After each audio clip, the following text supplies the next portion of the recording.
各位吧友好，我是阿力啦。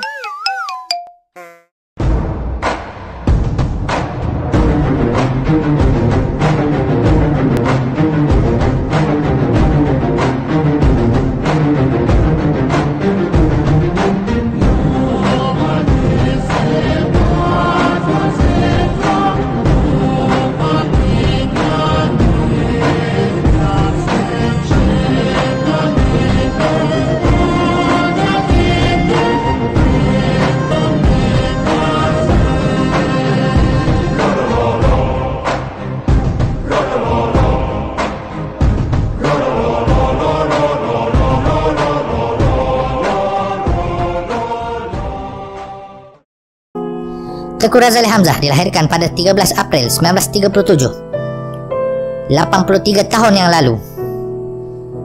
Ketika berumur 22 tahun, beliau mendapat ijazah sarjana muda dari Queen's University, Ireland.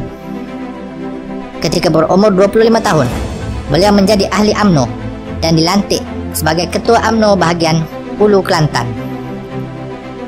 Pada tahun 1963, ketika berumur 26 tahun, beliau dilantik sebagai Setiausaha Perhubungan UMNO Kelantan dan sebagai ahli Majlis Tertinggi UMNO. Pada tahun 1967 berumur 30 tahun, beliau menjadi Ketua Perhubungan UMNO Negeri Kelantan. 2 tahun kemudian, beliau bertanding di kawasan Dewan Undangan Negeri menentang Datuk Asri Muda dan beliau berjaya menjadi ahli parlimen di usia 32 tahun. Ketika berumur 36, beliau mendapat gelaran Tan Sri.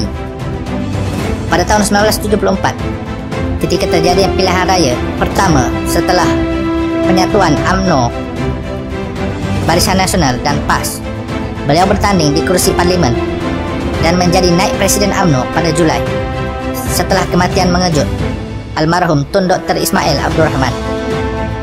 Teuku Razali Hamzah mengekalkan jawatannya sebagai naib presiden UMNO sejak daripada itu hingga 3 penggal berturut-turut sehinggalah pada tahun 1978. Pada tahun 1976, ketika berumur 39 tahun, beliau dilantik oleh Tun Abdul Razak sebagai Menteri Keuangan.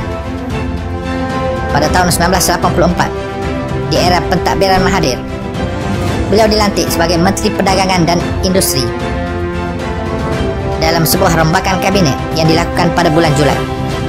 Ketika itulah bermulanya konflik beliau dengan Mahathir yang mula menyingkirkan beliau daripada Menteri Keuangan.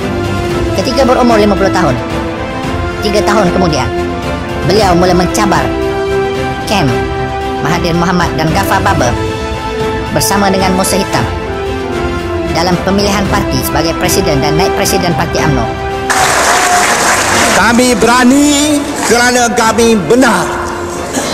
Kami berani kerana kami tak takut kepada manusia kecuali kepada Allah Subhanahu wa taala.